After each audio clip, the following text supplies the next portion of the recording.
going on, everybody? Joseph Tallied here for Worldwide Sport Updates, your podcast, your news, your local community. Good morning, sports family. Thank you for tuning in to Worldwide Sport Updates, your podcast, your sports, your news, your local community. Happy Halloween, everybody.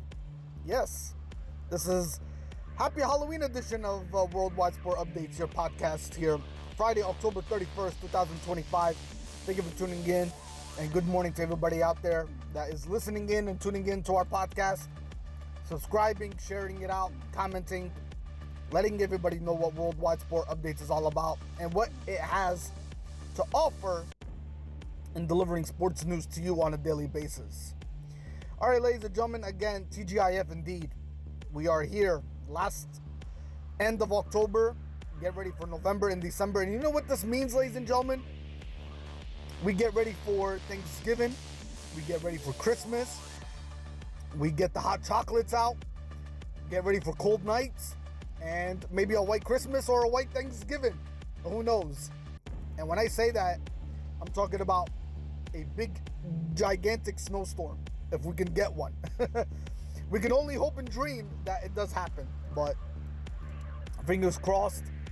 We'll see what Mother Nature and what's in store for the winter season and the holiday seasons coming up, of course. All right, with that being said, let's go over what transpired in sports this past week. And we are going to talk about the NBA and what transpired. And ladies and gentlemen, the league's opening stretch faced the dual themes of renovation and identity setting.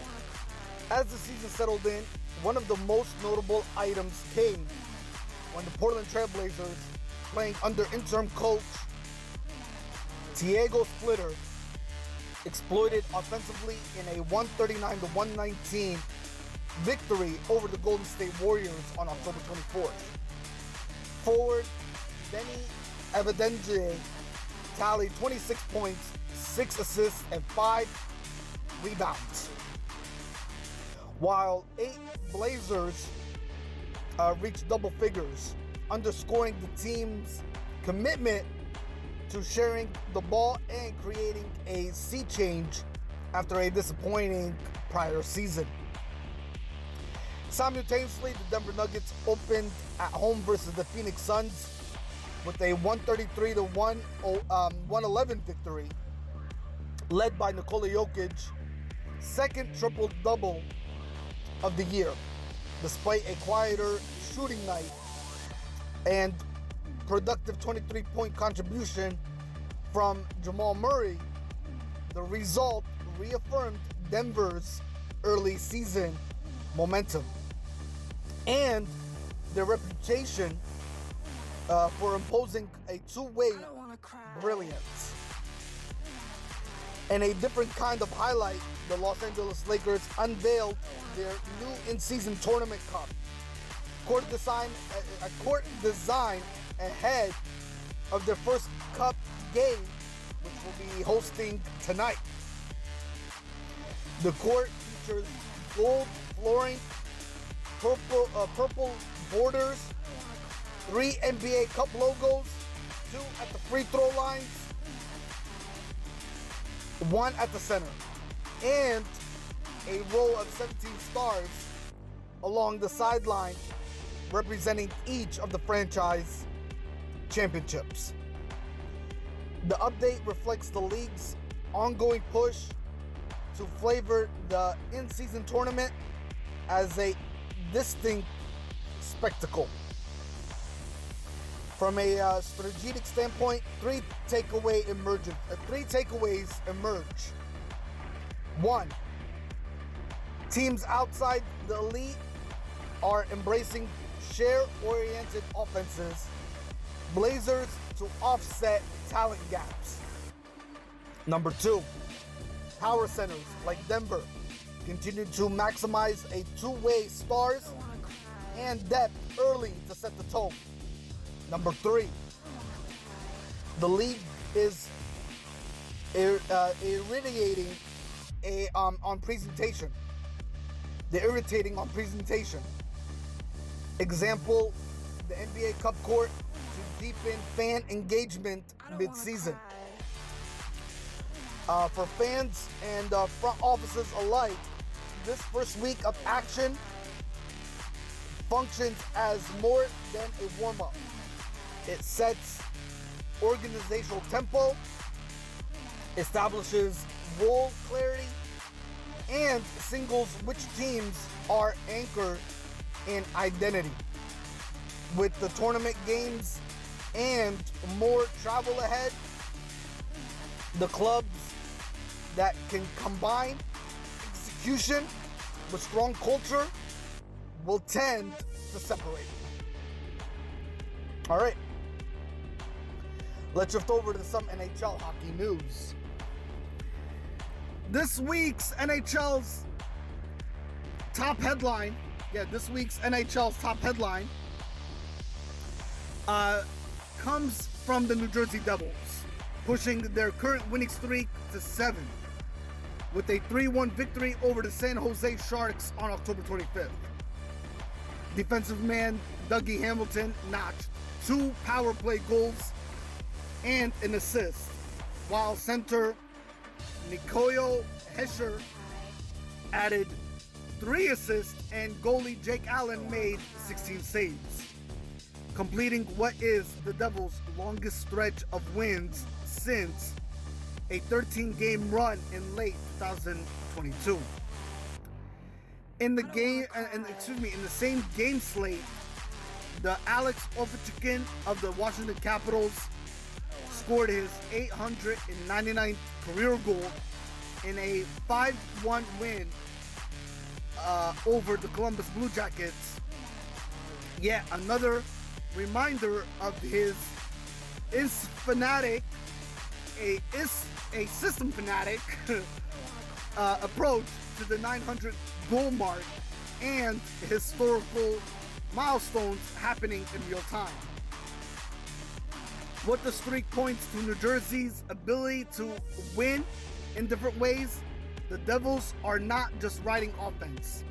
They're winning via special teams dominance and goaltending steadiness.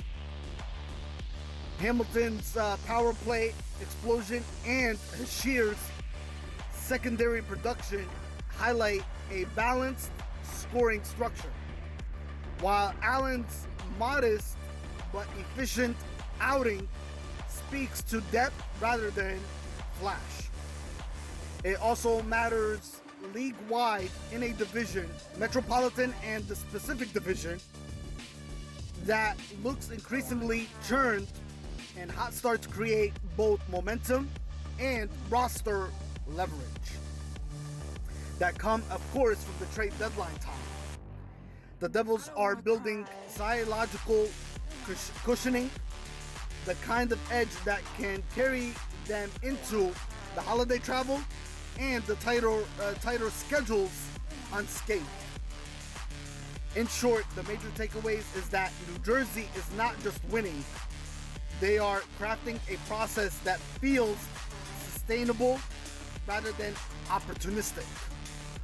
As the season unfolds, that may be the true asset. All right, let's shift over to some NFL news. One of the biggest stories this week.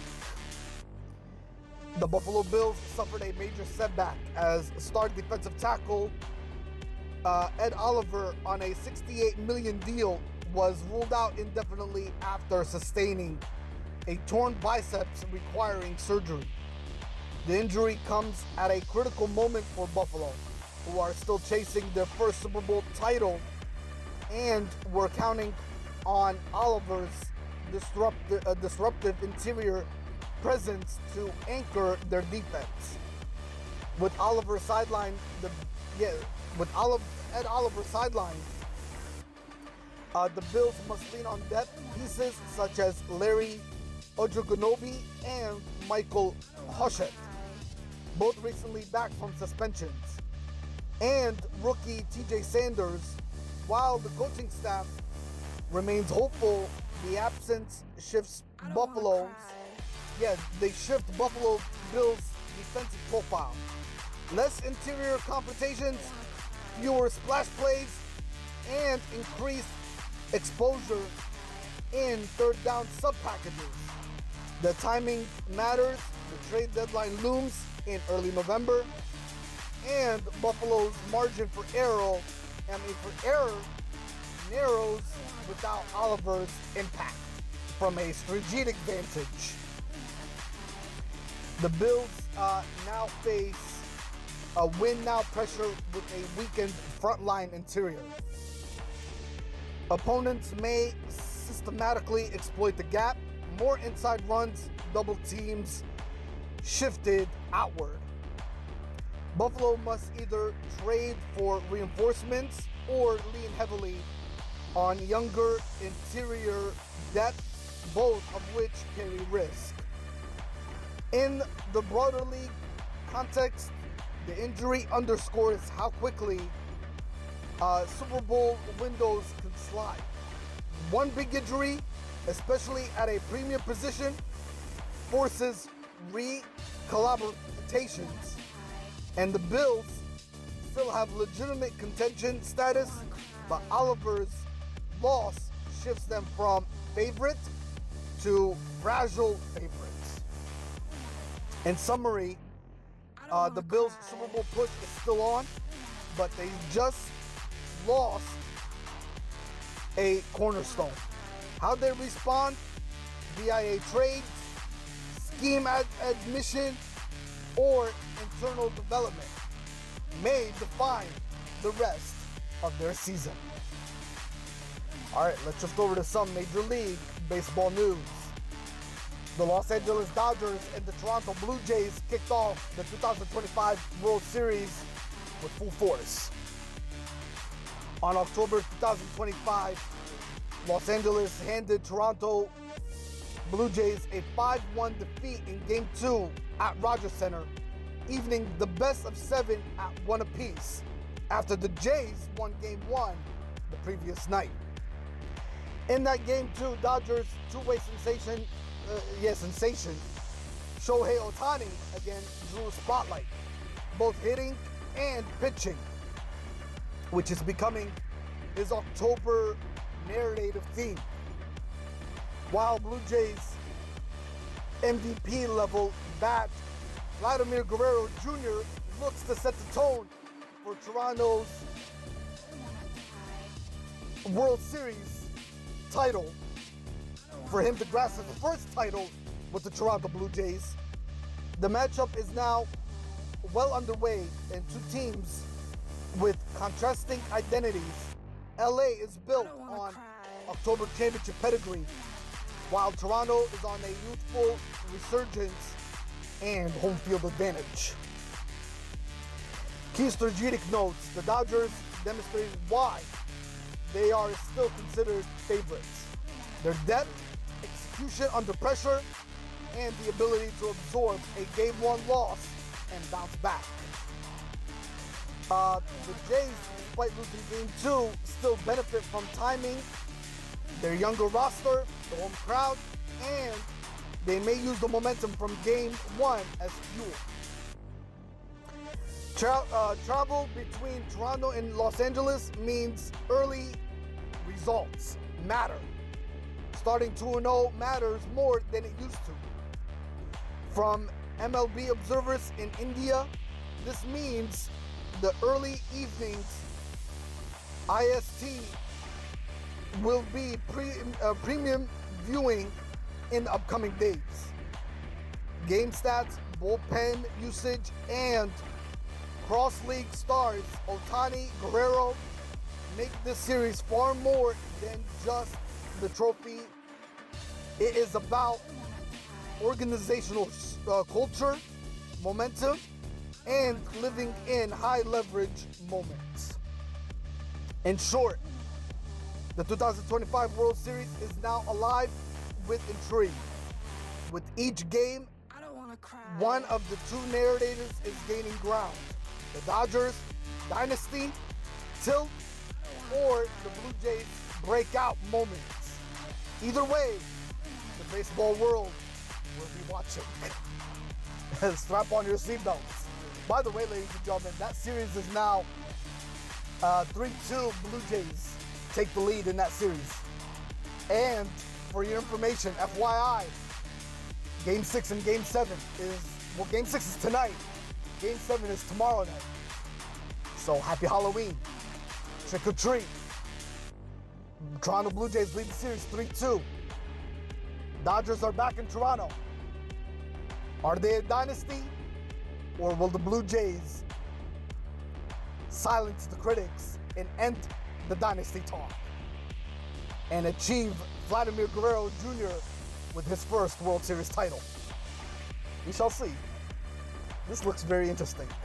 All right, ladies and gentlemen, that's all for this week. Take care of each other, YouTube family and sports family, that is. Look out for each other. We will see you on next Friday's recorded podcast. Until then, hit the like button, subscribe, share it out. Let everybody know what Worldwide Sports Updates is all about. And commitment and dedication to delivering sports to you on a weekly basis. Daily weekly basis, that is. All right, ladies and gentlemen, this is Worldwide Sport Updates, your podcast, your sports, your news, your local community. Joey Hadid, your host. Bye-bye for now.